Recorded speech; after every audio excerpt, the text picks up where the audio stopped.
두 번째, 그럼 무역을 하는데 이 플랫폼이 지금 변하고 있습니다. 디지털 대전환과 함께. 자, 로마 시대부터 지금까지 플랫폼이라고 할 수 있는 것들, 어떤 것들이 있을까요? 네? 항구. 배가 왔다 갔다 하는 거. 네, 또. 네, 그것도 하나의 좋은 예가 될 수 있을 것 같습니다. 또. 자, 쉽게 생각하면요. 술집입니다. 로마 시대부터 지금까지 전혀 변하지 않는. 자, 과거에 사람들은요, 술집에 왜 가냐? 물론 술을 마시고 기분 좋고 뭐 놀기 위해서 가는 것도 있었지만 정보를 얻으러 갔었습니다. 술 마시면서 얘기한. 지금도 그것은 그렇게 변하지 않았습니다. 물론 과거만큼 술집이 정보를 교류하는데 중요하진 않죠. 그럼 이런 어떤 플랫폼의 형태가 변하지 않는 몇 가지가 은행입니다. 바로 이렇게 중개하는 거죠. 돈을 모아서 다른 사람한테 주고, 또 부동산 중개업, 이거 다 플랫폼입니다. 다만 아날로그 형태의 플랫폼이었던 거죠.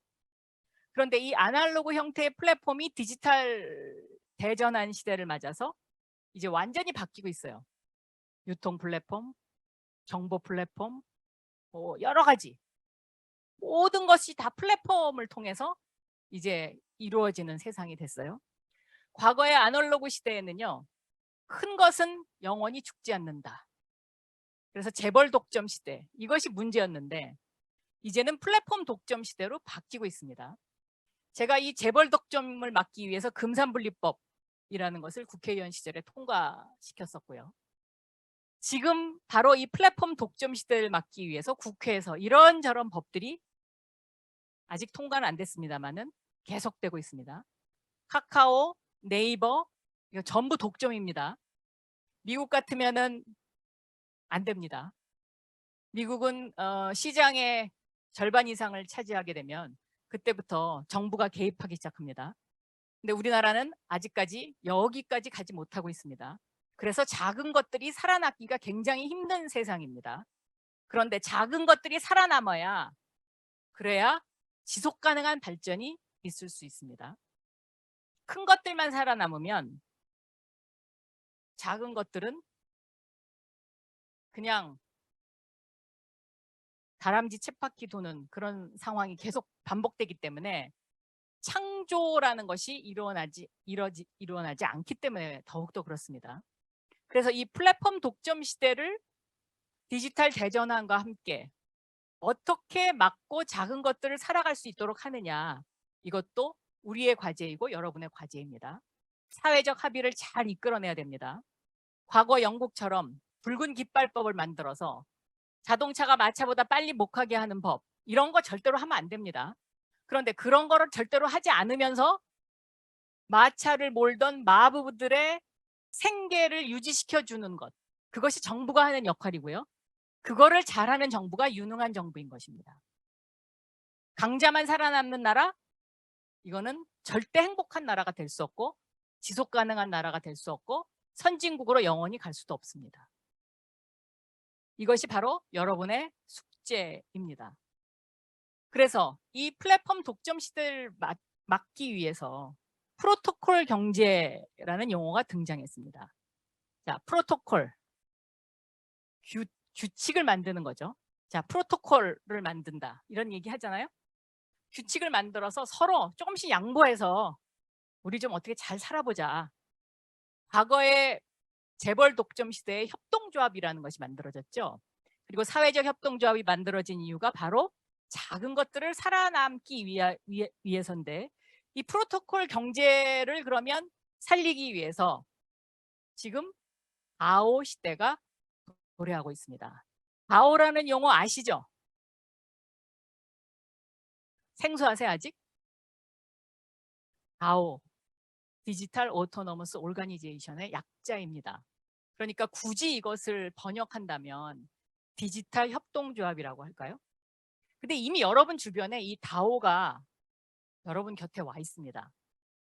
이 다오라는 것은 탈중앙화된 조직, 많이 들어보셨죠? 가상화폐에서도 이런 이야기가 많이 나오고요. 요새 이제 탈중앙화. 한 곳에서 모든 것을 통제하는 사회가 아닌 각자 알아서 하는 사회.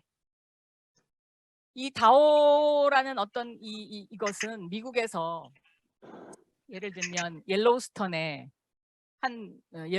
주변에 조그만 도시가 있었는데요.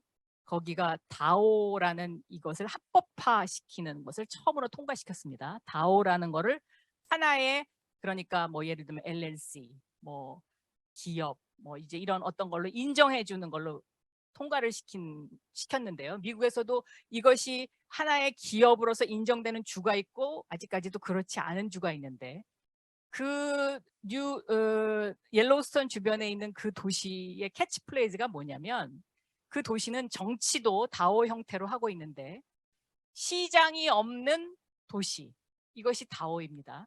그러니까 다오에 들어가는 모든 멤버, 그러니까 이 방 안에 있는 모든 사람이 하나의 멤버가 되는 거예요. 그래갖고 모든 결정을 디지털로 투표를 해서 결정을 합니다. 그런 조직을 계속해서 만들어 가는 거죠. 그리고 그것이 지금 점점 확산되고 있습니다. 그래서 분산된 자율회사를 만드는 것입니다. 이거 블록체인 기술을 이용을 해서 가면 누구나 참여할 수 있는 하나의 그런 어떤 이제 그 시스템이 만들어지는 건데요. 결국 이 다오 시대가 왜 올 수밖에 없느냐, 이 자율화된 조직을 만들어서 수평적 거버넌스를 만드는 것이 굉장히 중요한데, 결국은 이 다오 형태로 회사를 만들게 되면 작업을 계산 가능한 상호작용으로 분할을 해서 생산성이 엄청나게 올라가게 되죠. 하나의 예를 들어드리면요, 똑같이 번역을 해요. 여러분 넷플릭스 같은 데서 영화 많이 보시잖아요. 그럼 그 영화를 예를 들면 한국말을 영어로 바꾸거나 영어를 한국말로 바꾸거나 프랑스 말을 한국말로 바꾸는데, 과거에는 그 번역을 한 사람이 쭉 했죠. 그런데 이게 다오 형태의 블록체인 기술을 도입을 하게 되면 어떻게 되냐면, 이 원본을 딱 띄워요. 플랫폼에 딱 띄워서 세계 각국에서 번역가들이 번역을 하는 겁니다. 번역을 해서 빨리 올리고, 그러니까 예를 들면 나는 1페이지부터 5페이지까지 할 거야. 빨리 올리고, 그 다음에 잘 번역이 된 거를 AI가 채택을 하는 거죠. 그래서 그렇게 되면 번역 시간이 한 사람이 하는 것보다 엄청나게 줄어들겠죠. 그리고 또 페이도 한 사람이 다 가져가는 게 아니라 거기에 작업했던 사람들이 골고루 나눠갈 수가 있는 거죠. 예를 들면 또 하나, 나는 모델이 하고 싶어. 그런데 과거에는 모델이 되려면 어느 유명한 감독 밑에 가서 몇 년 동안 그 사람한테 잘 보여야 됐어요. 그런데 요즘은 우리가 이런 모델을 찾는다. 나는 지금 이런 A라는 물건을 선전하기 위해서, 첫째, 얼굴이 착하게 생기고 그러나 너무 예쁘면 안 되고 키는 한 뭐 165cm 정도의 키, 이런 모델을 찾는다라고 어느 플랫폼에 딱 띄워요. 다오 플랫폼에 띄워요. 그러면 그 다오 플랫폼에서 AI가 거기에 접속한, 거기에 어플라이한 모델 중에 쭉 이런 사람들 어때? 하고 찾아줍니다. 그러면 주문한 내가 난 이 사람이 좋아. 그런데 과거에는 그렇게 모델을 구하려면 유명한 사람 써야 되고 또 어디 찾아가야 되고 시간과 노력과 돈이 너무 많이 들었어요. 근데 그런 형태로 조직이 운영되기 시작하면 굳이 나라는 사람이 어떤 감독한테 가서 잘 보여야 될 필요도 없죠. 그렇죠? 그러니까 자율된 형태로 회사가 지금 그렇게 바뀌어 가고 있습니다. 여러분도 모르는 사이에 조금씩 그렇게 세상이 바뀌고 있어요. 그것을 우리는 이제 다오 형태의 어떤 새로운 조직이다라고 이야기하는데, 이걸 한국말로 굳이 번역한다면 디지털 협동조합이라고 할까요? 이제 그렇게 바뀌는 거죠. 그래서 여러분들이 학교를 졸업하고 어딘가 취직을 하고 어디 가서 CEO를 하게 될 때는 아마 상당수의 기업들이 다오 형태로 바뀌게 될 겁니다. 이 다오의 특징은 공정한 인센티브를 제공할 수 있고요. 이 공정한 인센티브를 제공하기 위해서 스마트 컨트랙이라는 것이 반드시 필요하겠죠. 블록체인 기술을 이용한. 자, 플랫폼은 이런 변화가 앞으로 예상됩니다. 그러니까 다오 형태로 갈 것이다 라는 이런 변화고요. 세 번째, 에너지 문제를 말씀드리겠습니다. 이 에너지는 앞에서 설명했던 달러의 기축통화만큼이나 세상을 움직이는 굉장히 중요한 요소입니다. 아마 여러분들이 지금 재생에너지, 탄소 중립, 뭐 핵 이런 이야기를 많이 듣고 접하실 거라고 생각합니다. 자, 에너지가 어떻게 전환됐는지를 역사적으로 보면 불의 발견, 나무, 석탄, 그리고 이 석탄을 이용한 증기기관, 그리고 그 다음에 하나 빠졌는데 여기에 이제 석유가 들어가야 됩니다. 석유 그리고 전기에너지 이렇게 아이고 예. 네.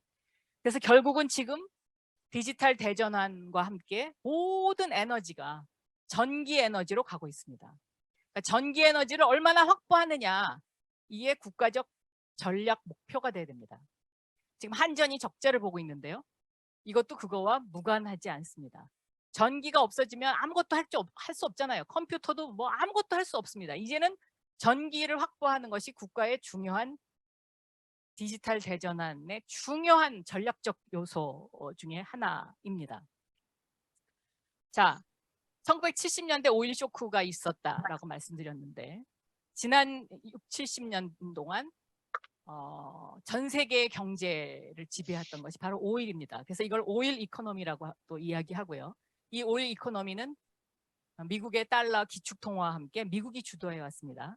그리고 미국의 사우디를 비롯한 중동 국가와의 어떤 주고받기가 지속돼 왔었고요. 그런데 이 오일 이코노미에서 미국은 이 기름을 확보하는 것이 미국의 안보 자산이었고 전략 자산이었습니다. 근데 최근에 그러면 이 빈 살만 사우디 왕자가 한국에 와서 무엇을 하느냐 제가 오늘 알아보니까 수소에너지 한국하고요. 한국의 대기업들하고 수소에너지 또 새로운 도시를 만드는데 그 새로운 도시는 100% 신재생에너지로 하겠다. 그럼 사우디같이 기름이 펑펑 나는 나라에서 왜 재생에너지 수소에너지를 찾을까요? 이제 기름이 더 이상 전략적 자산의 빛을 잃어가고 있다는 중요한 신호입니다. 미국은 그동안에 이 오일 이코노미를 즐겼죠. 그리고 그것을 구가하면서 여러 가지 경제 정책을 했는데요. 이 오일 이코노미 이후에 미국이 그러면 이제부터는 무엇을 전략적 자산으로 다시 확보해야 되느냐. 그 큰 변화가 바로 반도체입니다. 그 반도체가 미국의 중요한 안보 자산이 된 것입니다. 그리고 그 반도체의 상당 부분을 생산하는 나라가 바로 한국, 대만 이 2개국인 것입니다. 거기에 이제 중국이 쫓아오고 있는 이런 상황이고요. 자, 그래서 이 오일 이코노미가 등장하면서 쇠퇴하면서 지금 다시 원전 문제가 불거지고 있습니다. 그런데 이 원전은 생각보다 그렇게 간단하지 않습니다. 원전은 핵폐기물을 과연 어디다 묻을 것이냐에 이것이 조정되지 않으면 이거는 굉장한 여러 가지 사회적 문제가 발생합니다. 결국 에너지 문제는 포트폴리오 구성을 어떻게 해야 되고 이것이 포트폴리오의 비율을 어떻게 하느냐 이것이 그 나라의 중요한 정책입니다. 그동안 석탄과 석유에 의존하던 나라들이 이제 조금씩 포트폴리오 구성을 바꿔가고 있습니다. 그것이 원전이 됐던 재생에너지가 됐던 구성비를 바꿔가고 있고 석유의 비율을 줄이고 있죠. 이 재생에너지는 이제는 피할 수 없는 이슈입니다. 왜냐? 탄소 중립, 환경 문제 함께 가야 되거든요. 이거 놓쳐버리면 이제 더 이상 생존이 불가능합니다. 그래서 이런 어떤 에너지 이슈와 관련된 이 문제를 어떻게 들여다보느냐? 이것도 굉장히 중요한 관전 포인트입니다. 특히 경영을 하는 사람 입장에서는 화폐만큼 중요한 이슈가 바로 이 에너지 이슈다. 저는 이렇게 보고 있습니다. 앞에서 설명드렸던 플랫폼이 하나의 운영을 어떻게 할 거냐의 하나의 중요한 내가 생각해야 되는 중요한 관전 포인트라면 화폐와 이 에너지 문제는 정말 inevitable, 피할 수 없는 매우 중요한 요소다. 이렇게 설명을 드립니다.